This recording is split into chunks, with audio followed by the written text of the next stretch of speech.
Hey, Josh! What? I can't hear you. AC's too loud. Hello everyone again. We're starting off this video a little different. We're gonna jump right inside this MDC 15 and talk about this new upgrade. So the upgrade we're looking at this week, if you've been following us for a while, you've probably seen from years ago. We installed these back in our Black Series days, but it's something we've continued to do with our other models since then. And now we're bringing that over to these MDCs that we've been working with. It's been exciting getting to know the trailers better, finding out, okay, there's a lot of things that's already stock on these trailers that we used to do as upgrades, such as, the backup cameras and things like that. But there are other things that we've been able to customize, make it unique for the buyer that's getting it. So the roamer that bought this trailer really wanted to be able to run their AC off grid. In order to do that, we actually got them hooked up with the Onan generator, which if you haven't seen that video, we just premiered that one last week and talked a little bit more about it then. So go ahead and look at the link down below to watch that one. But with that generator install, it's allowing us to run the AC, but in this case, it's not going to be the stock one. It's going to be the upgraded Houghton 13.5. So essentially, it's not a 12 volt AC, so it does require shore power normally, at least for this configuration. However, the reason this roamer wanted it upgraded is because of a few different things. So number one is the Dometic that comes stock with these units.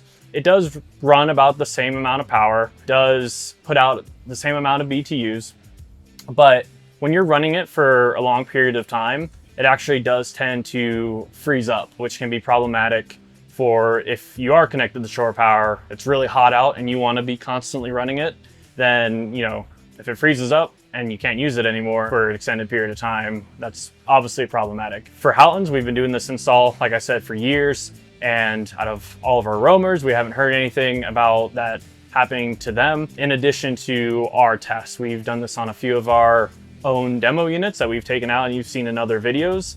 And from our tests, we've never ran into that as well. So really great. Next big thing is it's a lot quieter. It's full blast right now, trying to cool down this unit. And we're able to just talk right now. So I'm talking a little bit louder for the video, but right now I'm talking at probably the normal tone I would use. And if we had the Dometic in here, I would be probably using this just so you could hear me, because it is a much louder unit. Most stock ACs that we have work well, but they are very loud. So as soon as you're running it, you're shouting to your partner or whoever else you have in the trailer with you, even though you might be right next to each other. So that's another benefit of this AC. So the third thing about this modification that's an upgrade from the stock Dometic is just the different functions that it can do. The stock Dometic, you can run the fan without the compressor being turned on, which is nice for circulating air, but then you can also turn it into the actual AC air conditioning mode, which uses the compressor to actually get temperatures down in your trailer. But that's it for this one.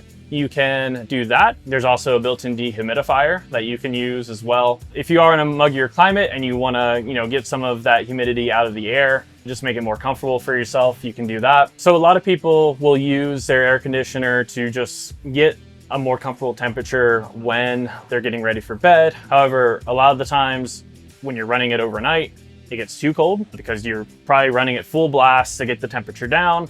And now you go to bed, but it still may end up being way too much. This actually has a built-in timer, so you can actually set it to turn off at a certain time to allow, the temperatures to kind of settle down a little bit, get to, the temperature you have it set, and then kind of shut off and not need to run anymore. It does come with a remote as well, which the Dometic does not have. So you can see, go from Fahrenheit to Celsius.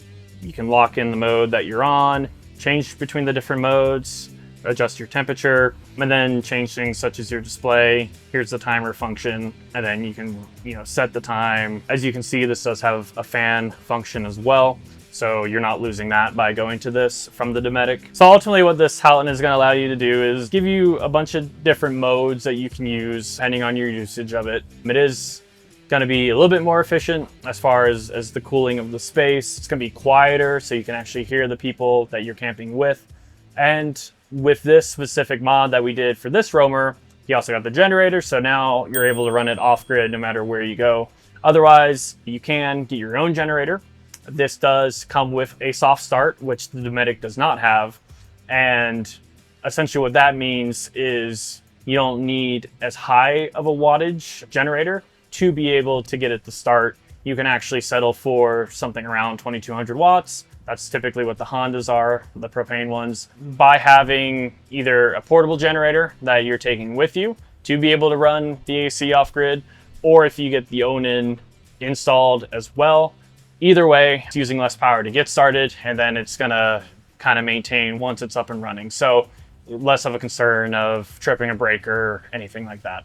The only thing with this modification is we did have to move the solar panels on the roof over a little bit, but it still doesn't overhang the roof. It does fit the same hole as the Dometic that was previously there. There's no additional cutting we need to do on our end. It's pretty much remove the Dometic, put in the Houghton, make sure the connections are good, install the soft start, and then you're all set. So if this is something you're interested in, you want to go camping, you know, in hotter climates, off-grid, and either you have a generator or you want one installed, this is a great modification to get installed on your MDC or any other unit you're looking at getting through us at RVs of America. Let us know if this is something you're interested in. If it's on a trailer you haven't done it on before, your service advisor will help you figure out the feasibility of it. But for the MDCs that have the stock Dometics, this is something that we can certainly do on those, and ultimately just help you get Roma ready and be able to camp longer.